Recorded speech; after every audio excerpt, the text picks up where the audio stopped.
Tonight, the Department of Transportation showing not just bark, but also bite, limiting service animals on planes to just a dog that is individually trained for a person with a disability. Emotional support animals no longer qualify except trained dogs helping passengers with conditions like anxiety or PTSD. There's a lot of people who have intellectual or developmental disabilities that these animals can really benefit. Eric Lipp's group Open Doors advocates for people traveling with disabilities, but also found rampant fraud in a system allowing just about anyone in healthcare to grant emotional support status. There were some that were writing thousands of letters a month into multiple airlines.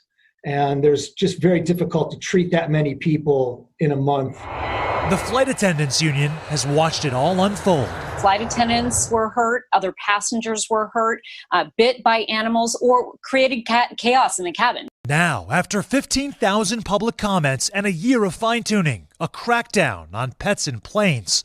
Sam Brock, NBC News. Hey, NBC News fans, thanks for checking out our YouTube channel. Subscribe by clicking on that button down here and click on any of the videos over here to watch the latest interviews, show highlights, and digital exclusives. Thanks for watching.